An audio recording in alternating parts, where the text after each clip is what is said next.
So I think one of the most interesting prospect conversations is looking at players who either weren't supposed to become stars or had, maybe tough or rocky pathways to stardom, and ended up reaching that anyway. And I was watching some old college basketball tonight, as I do, and I think Zach Lavine at UCLA is a really great example of that. Someone who didn't play a ton, was in a pretty low usage role, was a guy who, based on my reading of scouting reports from back then, a lot of people seemed pretty concerned about not really being worth a high pick. Obviously, went 13, and years later has blossomed into a star. So let's take a look back at what was there, how we could tell at the time, or how we could guess at the time, and what we can learn. So the first thing is that Lavine's tools were obviously special.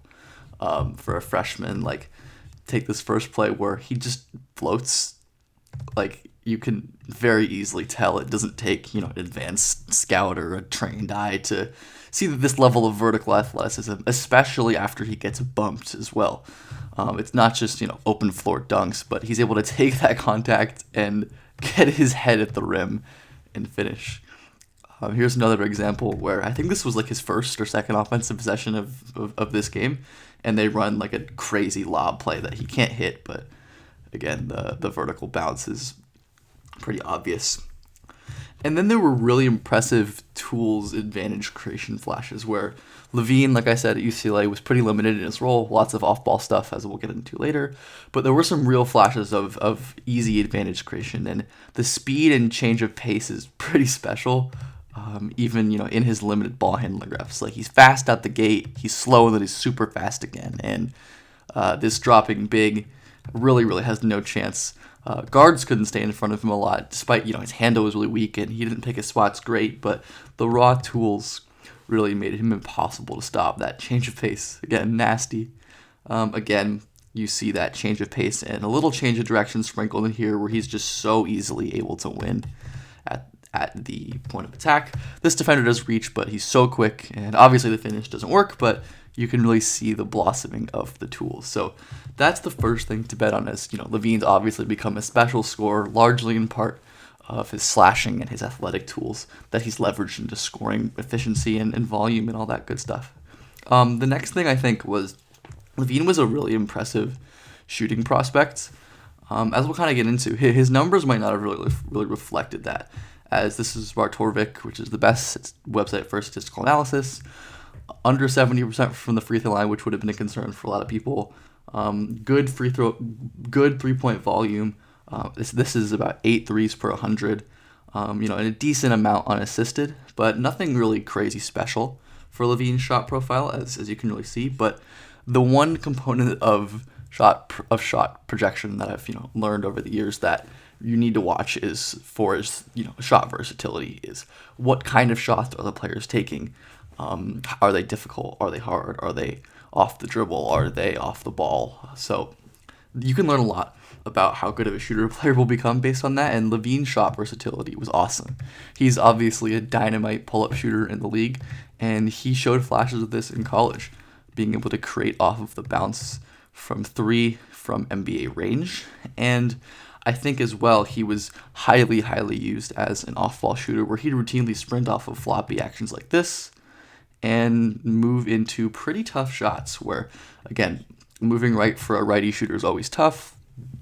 Has to square his shoulders to a line, and he drills it. And Lavine was pretty regularly hitting these types of fairly difficult off-movement shots.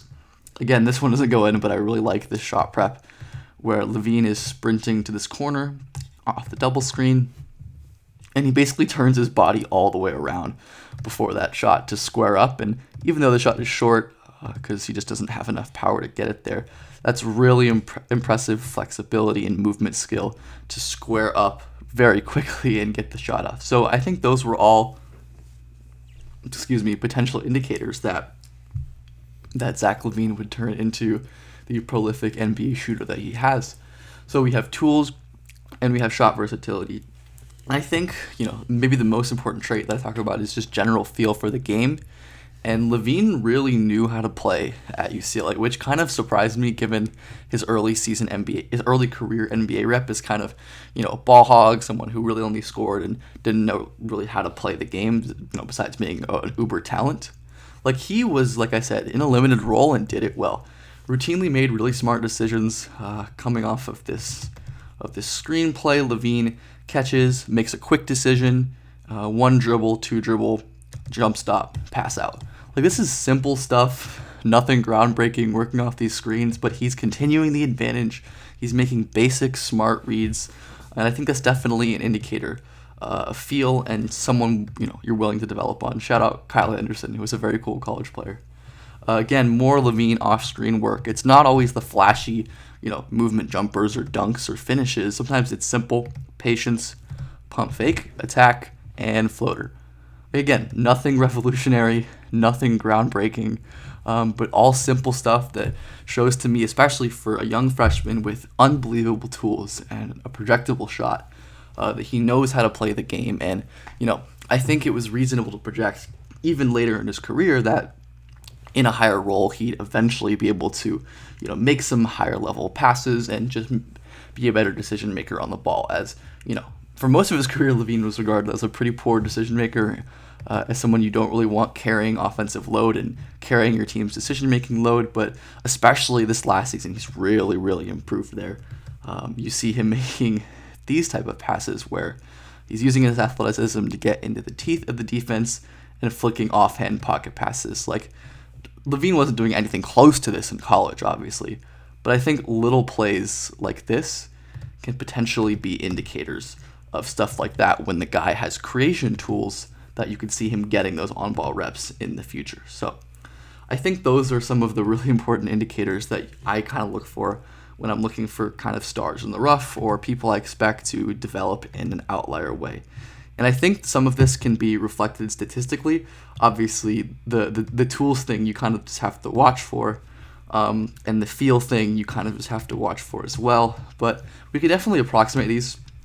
Let's go back to Bartorvik quickly and look at a quick query I ran, which is assist to turnover ratio over 1, which is over neutral, and threes per 100 over 7 for freshmen, which are solid benchmarks.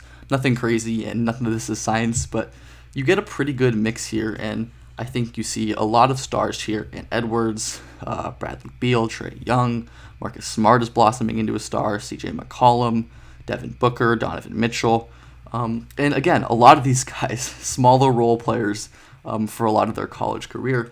Booker was in a smaller role, Donovan Mitchell was in a smaller role, Hero was in a smaller role, but they all showed flashes of special tools, special shot making versatility, and just an inkling of how to play the game.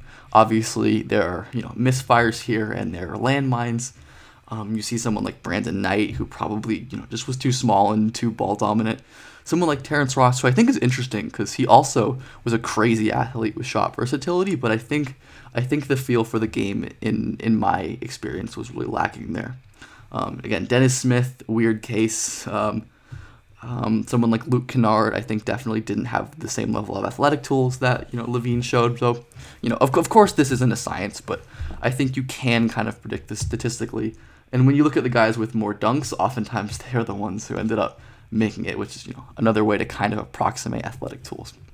Lastly, what can we learn about for this year's draft? So let's go to 2022 with this same query, and we get about 50 plus freshmen. I think there's around 61 freshmen. And if we sort by BPM, just as a general approximate, we have some top prospects like Jabari, Matherin. I think this is a good statistical sign for AJ Griffin, who played in a lower usage role just like Lavine. A very special shooter, better than Lavine, I definitely think. A plus passer as well, someone who I think really has feel and knows how to play the game. And then the tools are different. Instead of the crazy change of speed and vertical pop, it's the frame and how he uses that. So again, I think it's really worth betting on AJ Griffin and maybe looking back at Zach Lavine as some kind of comparison there. Jaquavian Smith is another one who played in a lot higher usage role than Zach Lavine, and same with Blake Wesley, who I believe is somewhere on this query. Yeah. Wesley was just much, much higher usage, but both Wesley and Turk shouldered heavy creation loads unlike Lavine, but they showed some pretty special tools in one way or another. Wesley's standstill advantage creation, and Turk's pull-up shooting and some of the explosiveness he showed in the open floor, combined with the wild shooting volume, especially for Turk Smith. I mean, the only guys who hit 15 threes per 100 are like Steph and Dre. But that's another conversation for another video. But again, I mean, there are some other guys here I like: Will Richard, Tyrese Hunter, Nolan Hickman as longer-term sleepers. Jalen Cook is really awesome. He's just pretty small. But yeah, this is just I think an interesting little look at prospect Zach Lavine and kind of what he looked like and what we can learn from looking at a player like him. I hope you enjoyed.